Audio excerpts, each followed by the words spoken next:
Hey folks, Malforian here, welcome back to the channel. Today it is the launch of the Wards and Wardens Community Chosen event pack for Crusader Kings 3.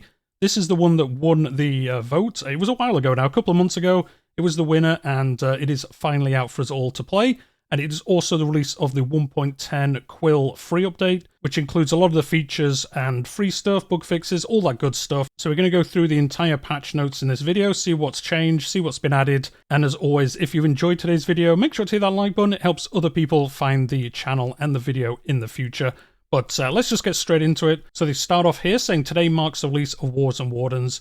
This is going to bring you plenty of content for unruly young rulers-to-be, managing royal hostages, and visiting scholarly universities in the pursuit of knowledge. All three of these have been covered in recent dev diaries in more detail, which I have covered on the channel. I will leave a link to those in the description down below if you want a little bit more knowledge about what these features are bringing. As always, we want to keep updating and improving the game alongside each release, and this time they've basically focused on the multiplayer side of the game, which is great. I don't play multiplayer myself, but I know from visiting the Reddit and just talking to people who play Crusader Kings that the online has been very hit and miss ever since the game came out. So they've put a lot of work into this. They've fixed a lot of the out of sync issues, which I know is the primary issue that does happen. They do say there is another fix coming in a future free update. It looks like they've made quite a good progress on just general bug fixes and things like that. So hopefully if you do play multiplayer, it is playing a lot better after today's update. Another note of change is that the AI will now purchase and manage men-at-arms more dynamically, especially later in the game. Now, as we get into this, I could have sworn this was already in the game. I thought this came with tours and tournaments, but I guess maybe not. I guess it was an early announcement for this event pack. But anyway, instead of all AIs wanting the exact same ratio of income to men-at-arms, warmonger archetypes, powerful rulers, and strong mid to late game economies will now spend more of their money on men-at-arms, while builder archetypes will basically spend their money on buildings instead to kind of build up their economy, which still will give them more troops because obviously they'll have more income to have a percentage of for men-at-arms, but the more warlike archetypes will basically spend more of their income on men-at-arms to do expansion and things like that. So that should change how playing the game kind of plays out each time, because obviously if you have a string of warmonger type rulers in AI realms, they're going to have more men-at-arms. They're probably going to do war more often, I would imagine. And obviously if you have a realm that has a lot of builder archetypes in a row, they're going to have a lot of buildings, probably a prime target for taking over, because they're going to have a lot of good land, a lot of good buildings that you will then own if you take them over, and obviously their army will be slightly smaller as well. Although they will be having better economies, so they'll have more money, as I said, to buy men-at-arms, but just not as many. So it'll be interesting to see exactly how that plays out, but it's a cool change. Like I said, I thought this was already in the game, but I guess not. And yeah, it's a welcome change. Anything to make things play out slightly different each time is a big plus from me. So next, we're just going to get into the full changelog, what's coming in the DLC, what's coming in the free update, and then the bug fixes and just random changes as well. So the expansion features over 100 new events and event chains for childhood, guardianship, education and more, both for young lords, parents and knowledge-hungry rulers. Many game systems, both new and old, have had additional content and unique events added. As I said, they have covered this in a recent dev diary. Enjoy a more lively childhood with a host of new events for both young rulers and parents. New events for courtly education let you both educate and be educated in new and interesting ways, where young rulers can be led down the path of eccentricity. That's a new trait that is coming. The eccentric trait, I think they do cover it further down in a little bit more detail, but it was one of the major dev diary coverages recently, exactly how that trait works and how it affects things. But if you've not seen the news already, the eccentric trait basically kind of gatekeeps all the very weird events that have been in Crusader Kings to kind of split them out from the kind of main game, as it were. So you're not going to see a lot of the, like, you know, catapult events and things like that unless you are eccentric, or I guess going up against somebody who is eccentric. They're kind of like using this to split out the weirder stuff so they can have the weirder stuff in the game, but it's more rare to encounter it. You're not going to have it on every character and things like that, which I think is a cool way of doing it. So they can have some of this weirder stuff, but it's not in every playthrough that you're going to play. Hostages at court can mingle with your own children, be homesick, get in trouble, or even give you the opportunity for both lasting friendships and gaining a new type of Perpetual hook, which they are going to cover again in a second. Employing a wet nurse will aid the development of your heirs and increase the well-being of children at your court, alongside a healthy dose of courtly drama. So this is going to help you hopefully keep those genius heirs alive, makes them a little bit better, and obviously there's some cool events around it as well. A slew of new events for childhood regencies sees a benevolent regent aid you as a young ruler by teaching you skills, giving you gifts, or stabilizing your realm. Just beware less than scrupulous regents. Obviously, they're going to do the opposite. They're obviously going to try and take advantage of you where they can. New events for the Meet Peers activity. Play ball with your fellow children, hone your skills, or get up to hijinks. Again, this is a good addition. The Meet Peers activity was kind of, well, rubbish, let's be honest. It didn't really kind of work that well, I don't think, before, but now they've kind of fleshed it out with a lot more events, a lot more outcomes that you can have from it, so that should help you kind of bring your future heirs kind of up into adulthood in a bit of a better situation. Experience several rare story cycles, which can see your young ruler aspire to become one of the greatest builders of all time, pursue a nebulous but enticing destiny, meet new friends of eccentric providence, reform your realm in the image of former wardens, and much, much more. Now, this is interesting. I don't think they covered this in any of the dev diaries. You'll have to correct me in the comments if I'm just misremembering, but yeah, it looks like they're adding a bunch of event chains where you can, it looks like, focus on different things or different outcomes happen. It'd be interesting to see what buffs they give. I imagine, like, greatest build of all time. I guess maybe you get some kind of stewardship buff, maybe cheaper buildings, or buildings like have a percentage buff improvement or something like that. It'd be interesting to see how that works out. But I do like the look of this. Again, a bit of variance on your campaign playthroughs. If these are pretty rare, I think the rarer they are, the actual better it would be. Because then when you're playing, it's going to be interesting when these pop up, rather than if you basically get one like every couple of airs. I don't think it will be as interesting. So yeah, we'll see how they play out and kind of how often they pop up and what they give as bonuses. New interactions and decisions allow you to take a more hands-on approach with the task of child rearing. Attempt to directly influence the personality traits of your wards via a new interaction. Have your children pass through coming-of-age trials in tribal realms. That one was in a recent dev diary, the coming-of-age. You could try and make your children zealous or things like that, and it is for tribal realms, which is great. More content for tribal realms, which have really been kind of left alone ever since Northern Lords came out. As a ruler with less than ideal education, you can now visit a university. These new activities see you travel to any holding with a university or cathedral in search for higher studies, spend gold on books, mingle with students and teachers, and either study hard or live like a Goliard. Being studious will reward you with the lifestyle perk points and the potential of upgrading your education, and if you've studied really hard, you can even reach the new 5th tier education. If I remember correctly, you have to have the 4-tier education to begin with to hit that 5th tier education. But still, yeah, if you have a Midas Touch character, they can now go up to that next level and get even more crazy bonuses. But if you're a lower one, like if you're a 2-star diplomat, you can go up to 3 and 4-star, but you can't go up to 5-star. If I remember right, you had to be a 4-star when you came of age to hit the 5th tier, because otherwise everyone could basically hit the 5th tier. So yeah, this gives really good buffs, and again, you're not going to be able to do it on every character, so it will be cool when it comes out. It was pretty expensive as well, but there are events based around it as well, which is nice. New mood music to enhance your game regardless of where you play. The music in Crusader Kings is some of the best music in games, so really good to see we're getting even more music. And then onto the free features. These are the features everyone gets to play. You don't have to buy the DLC to get this. A new system for rulers giving or trading hostages brings a new side of historical medieval politics to life. Hostages are powerful tools for ensuring peace, as they can be executed during wars to make your enemies suffer a great blow to their morale and stability. Hostages can be identified by a new portrait icon. They can be demanded, exchanged, or even used to bargain beneficial peace treaties during wars. Have hostages of notable status will reward you with both prestige and renown. Whilst hostages are most often children, there'll be no guarantee their warden will send them back as they come of age. After all, they are great bargaining chips, so you get a lot of prestige and renown. So I imagine if you're, near the HRE maybe, you're playing a Viking playthrough, you steal the Emperor's children, you're going to get a lot of prestige, renown, and then you could try basically convert them. You can basically, as they said in a recent dev diary, kind of brainwash them. So if you're a paranoid ruler, you can try brainwash the children to be paranoid and look up to you for being paranoid.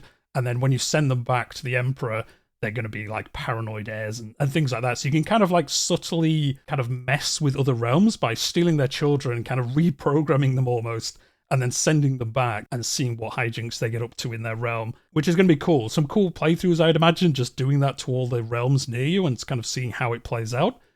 The new Perpetual hook type lies in between weak and strong hooks, acting like a weak hook that can be reused every few years. Just another way for hooks to be important during the game.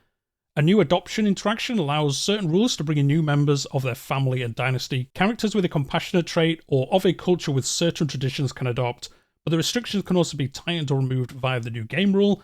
They did cover this in a recent dev diary. It's cool how they've set it up as a game rule, so you can just turn this off if you don't want any adoption, or if you want to make it more freedom, more people can do adoption, you can turn that on as well.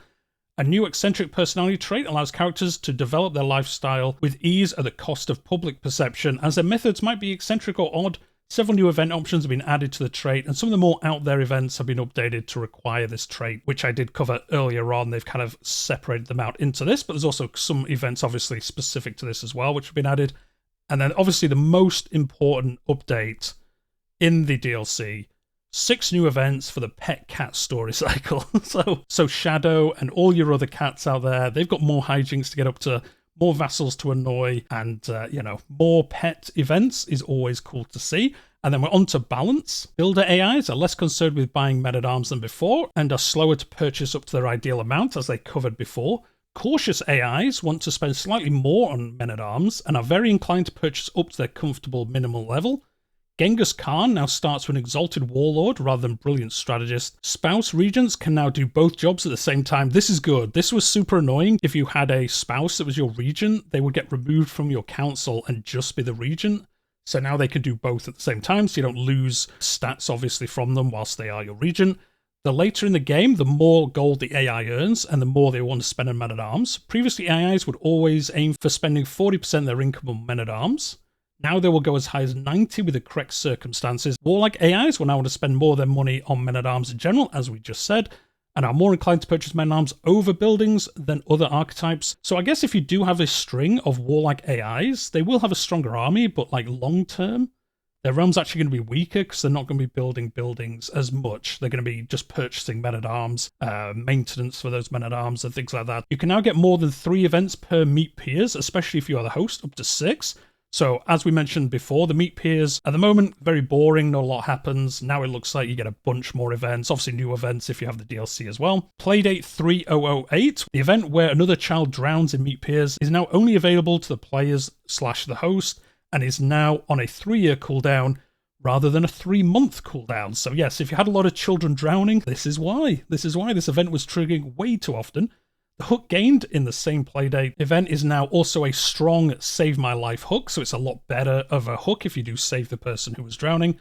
All Abrahamic faiths are now able to restore Rome, not just Christians. Now this one's a little bit weird. So basically Judaism can form Rome. I'm not sure if that's well obviously it didn't happen in real life, but would they do that if they ever got that big? I mean, maybe they would. They just kind of molded in their vision, I suppose. But yeah, it looks like basically all the Abrahamic faiths can restore Rome. Like I say, I'm not too sure about this. Let me know what you think in the comments. Should it just be Christians? I'm not too sure. Either Italia, the HRE, or Byzantium can now become the real Rome, depending on which one is your primary title upon reforming Rome. So it's now going to allow you kind of to specialize it, I guess, a little bit, depending on which is your primary. The Sultanate of Rum can now be formed by either Muslims or Turkic heritage characters, but not Christians. So a nice little change if you play in that area. You do get to form this Sultanate as those 2 heritage characters, but not Christians. Never Christians. But if you are the other 2, you can do that. And then interface, there's just one entry here. Events unlocked by friends and foes and wards and wardens are now decorated with special visuals that show from which pack they originate. This feature can be disabled in settings.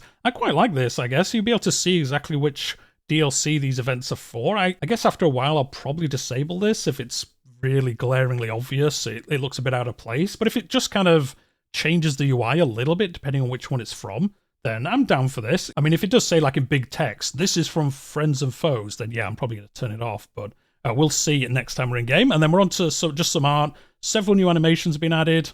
Clutching doll, stick horse. I'm down for looking at that one. Added several new event background illustrations. The art in this game, as you'll all agree, is fantastic. So we're getting plenty more added there. And then just a bunch more art. Oh, for players with Northern Lords, Norse cloaks can now be used by more culture groups than just Norse. So I guess if you want to roleplay a Norse character, but you're not one, if you have Northern Lords, you can actually use them now. Kind of a weird change, but sure, whatever. And Northern Lords crowns can now be used by other Northern cultures as well. So kind of expanding out, I guess, that Northern Lords content, so you can use it a little bit looser now than you could before. and then just a bunch more changes to some of the art stuff. And then we're on to game content. A pretty big change at the beginning here. Wards and Guardians will now use the travel system to go on their respective courts to receive tutelage, so they'll no longer just teleport between courts and things like that. They now have to make the trip, so obviously things could happen to them on the way. Most Meet Peer events have been rebalanced and updated to use new backgrounds and animations. Awesome change. Activity log entries have been added for Meet Peer's activity. Memories have now been added for accolades. I'm not sure about this. I know they've updated the accolade system in this patch, but, you know, I think if you're like me, the accolade system annoys me more than it's useful. So it'd be interesting to see how often the memories change for that. Hopefully it's not just spamming it with every time you go in and change something. Added the Sora faith, a sun-worshipping branch of Hinduism, and added the faith to some characters and counties in both start dates. This is a cool one. I might actually do a campaign soon on the channel based around this. I've never heard of this, but a sun-worshipping branch of Hinduism. Sounds like a cool campaign to do. Kind of spread that as far as you can. Added new outcomes to the sun trial event chain in order to facilitate its deaths if you manage to end up worshipping the sun in an area without much sun. That sounds interesting. Okay, so I guess if you do the sun worshipping, but you move to Iceland, I guess do bad events happen? Interesting. Developing a crush in childhood now creates a memory. Sure, let's go with that. How often do you look at memories, guys? Not very often if you're like me, but an addition to it anyway. User modding. As I always say on this channel, I use fantastic mods. We all play fantastic mods, but I have no idea how mods work. So if you are a modder, these are all probably good changes, but I won't go through them because I have no idea, let's be honest. And then we're on to the bug fixes. Most of them are focused on getting the multiplayer fixed, as they said, but there are some other random changes in here. There is some interesting ones further down the bottom.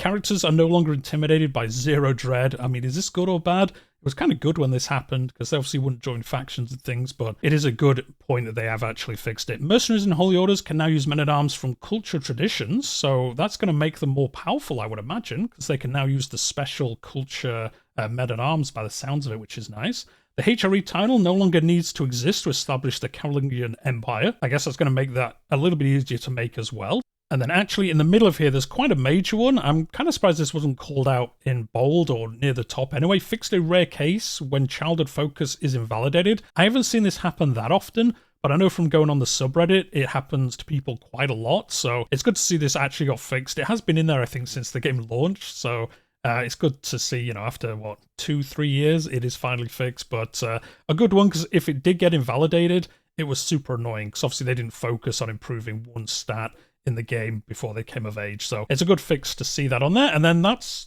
basically it. They just said there is a known issues thread as always, so you can go take a look at that. I will, as always, leave a link to this in the description down below. It's not been too long since Tours and Tournaments came out, but it's cool to see some more DLC for the game. I know it's only, in a way, an event pack, but I actually quite enjoy these event packs. And if you do buy the chapter kind of bundle pack thing, you basically get this for free.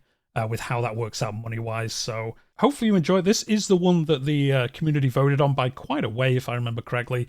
And from what they've shown recently, the dev diaries, it does look like it's adding cool features to the game, especially for an event pack where I think the first one was really more focused on just events. It brought the memory system and it brought like the nemesis and best friend features. But this one looks like it's got a little bit more kind of feature stuff with hostages and the re-education and going to university and getting that tier 5 traits. So there's a little bit more in here, I think, than just events. But obviously having over 100 new events in the game is just going to make it feel a little bit different every time we play. As a community, we're always saying we want the game to play out more. We want it to play out a bit more like CK2, but obviously at the end of CK2 there was, what, like 15 DLC? So there was content from all those that could happen in each playthrough, so it felt a lot more different. There was a lot more flavour in the game. As we're getting more and more of these DLCs, we're getting closer and closer to that, and I think pretty much all the stuff they've added here is building on and improving those CK2 systems, which we've discussed before. You know, I'd rather they take their time and actual build improvements on the CK2 systems rather than just port them over and it's the same, just with different graphics. So anyway, let me know how your campaigns go. Have you had any interesting interactions, any cool hostages, or, you know, have you got those tier 5 traits and how do they play out for you? We will be doing a campaign on the channel soon based around this, and there'll probably be a live stream coming up as well where we'll look through it and just kind of play out and see what happens in-game when we do it. But on that note, if you've made it this far, it helps other people find these dev diary coverages on the channel and also the channel itself.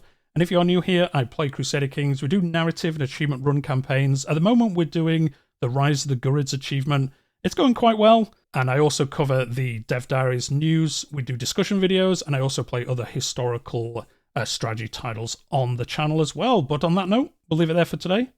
I'll see you in the next one.